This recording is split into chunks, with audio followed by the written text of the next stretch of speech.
So if you recall, last week I had extra peppers and garlic, and I didn't want them to go bad because I do buy in bulk, because there are weeks that I just cook a lot, and there's weeks that I don't cook enough.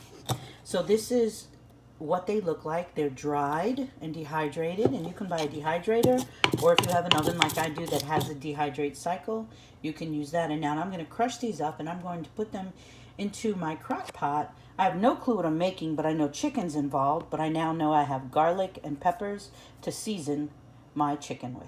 So this is my chicken, and these are my dried peppers and garlic that I'm going to put in. And I'm going to add some other spices, but I wanted to show you how dehydrating and saving your vegetables for a rainy day, that you can use it to season your food.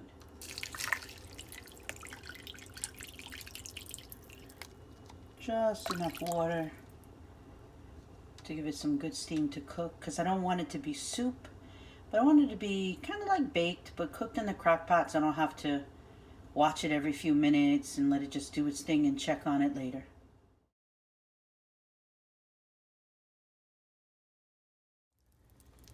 So here's the end result of 3 chicken thighs with some spices and seasonings, a little bit of water. And it's up to you what you want to do with this. Now, for me, I have what's called a gravy separator. And I'm going to take the chicken out of the crock pot now, and I didn't have to babysit it all day. I didn't have to rush it the last minute. I put it in at 1 o'clock. By 4:35, it's really done. I had it on slow cook. And I'm going to probably, I'm a gravy sauce kind of girl. So I'm going to make a gravy out of this juice that's in there that's looking all good. And if you can hear it bubble, yummy. So I'm going to take the chicken out, then I'm going to separate the grease from the chicken, and then I'm going to make a gravy with what is left.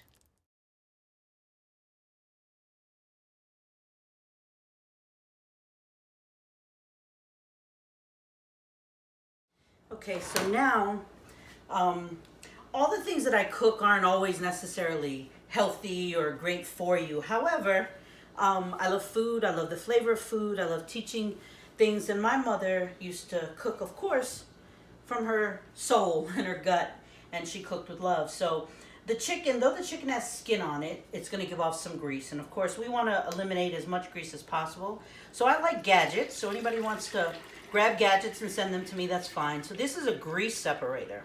So what it's doing is on the top it's catching the drippings, you know, it could be extra meat, it could be the garlic, the peppers, the onions that's in it. And as you can see, it separates the grease from the chicken. Now, if you look at it, it's going to settle a little bit more, but it's not as bad as you would think, because I cooked it with water, we didn't fry it, and it's just all its natural juices. So this is the natural chicken grease. So what you do is you release this lever, it drops the juice down, and you stop just before it gets to the grease so that you're not recooking more grease when I make the gravy or the sauce, whichever. I'm a sauce person, a gravy person. I also, for some people, they have to have much more moisture in their food when they eat it. So that is also why I like to make a sauce.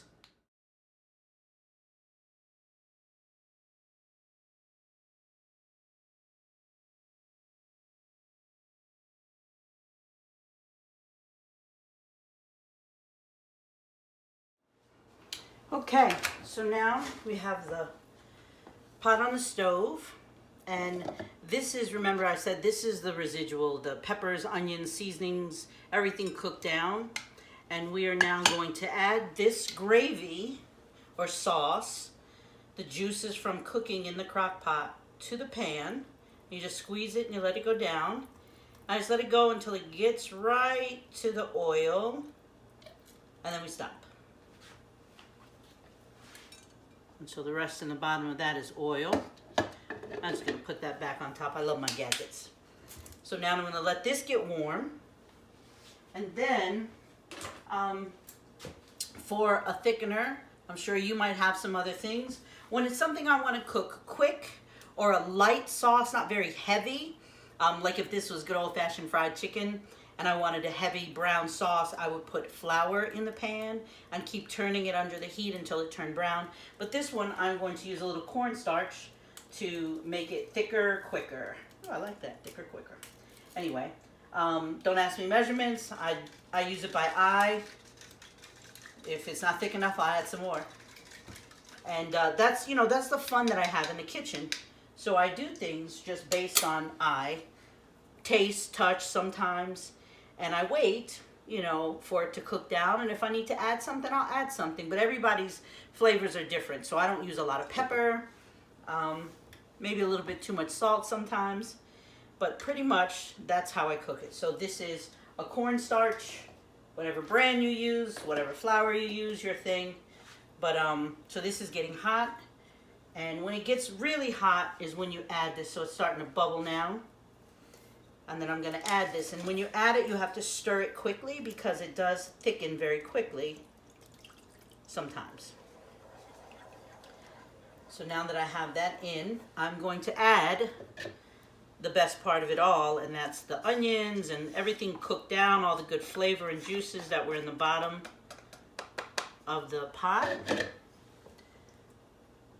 You know, I'm a professional recycler. I don't throw anything away. You can take the girl out of the trash, but not the trash out of the girl. Or vice versa. So anyway, so now I'm just going to stir this and let it thicken up just a little bit. And if I see that, you know, once I let it sit, if I see that it's not thick enough, I'll just grab a little bit more water, a little bit more cornstarch, and add it in to thicken up to the consistency that I like.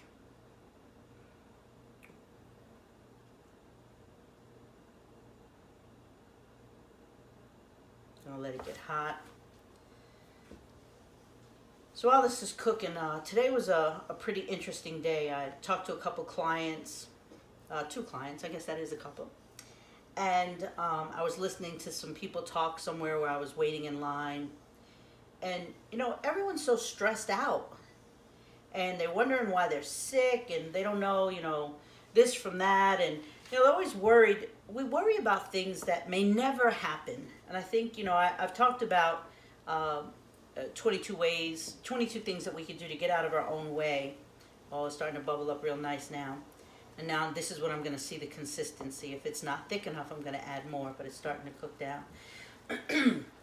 So anyway, so we worry about things that really may happen and may not. And most of the time, it never happens as bad as we think it's going to happen. And I want us to really think about that, because we waste a lot of our time worrying about things that don't matter and worrying about people's opinions that don't matter. And today, one of my clients, he was very stressed out, you know, about what he thought someone was going to think about a choice that he had made. And I simply asked him, I said, does this person pay your bills? No. Does this person go home with you at night and make love to you? No. Does this person sit by your side, you know, when you're not feeling good and care for you? No. So why does this person matter? And then he's like, well, I guess, and he couldn't really come up with an answer why this person even mattered. You know, it was a friend. Okay, we all have friends. But, you know, how are they living their life? You know, what makes you think that what they have to say is so important? If we think about it, most of the time, the people that have so many opinions about how we live our lives, just really take a good look as to how they're living their lives. And it'll be very interesting topic, I'm sure. All right, so now this is cooking. The consistency is okay, because this is I just want a little sauce for what I'm going to make. And this is the chicken that we took out earlier that we're now going to just add back in so it gets a little juice to it. Of course, it's got the onions and garlic on top when I put it in the crock pot. So this cooked in the crock pot today while I was running errands and doing the things that I needed to do. And then I just came home and I grabbed it out of the pot and I separated the grease from the juice. And I'm going to let this cook down just a little bit. Grab a cover, because we all know if we put a cover on it, gives it a nice little steam, cooks a little faster, keeps the heat in. I'm going to turn that down a notch. And I'll be right back.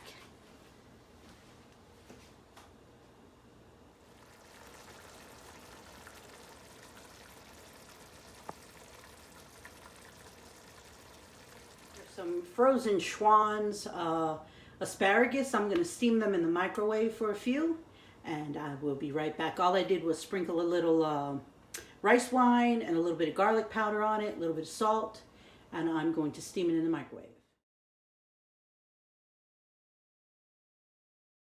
All right, so now we're gonna plate everything, but I wanted to leave this in the bag. This was cooked in the microwave. This was cooked in the microwave. It is 7 whole grains. It says certified organic. You can do the research yourself, but it's about quick, healthier meals than we would usually make for ourselves when we're always on the go. Some of us have children in sports and in all kinds of activities in school, and it's hard to, keep everything, what we would consider perfect, or, well, there's no such thing as perfect. But anyway, so this is the rice. And it's brown rice, quinoa, some other stuff. I'll give you the ingredients later. So, of course, I like to plate and play with food. So, I am a gravy person.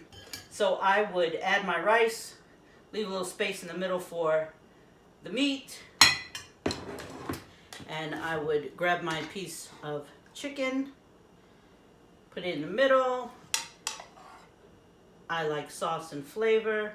Pour some of that flavor over it. Get a little bit of them onions and garlic that was left over in the bottom. That's where all your flavor is. And then I steam the asparagus in the microwave in about 4 minutes. A little vinegar. Rice wine, not vinegar. A little vinegar, rice wine. Keep wanting to say that. And that pretty much is our plate. And that is what we have. And we are ready for dinner.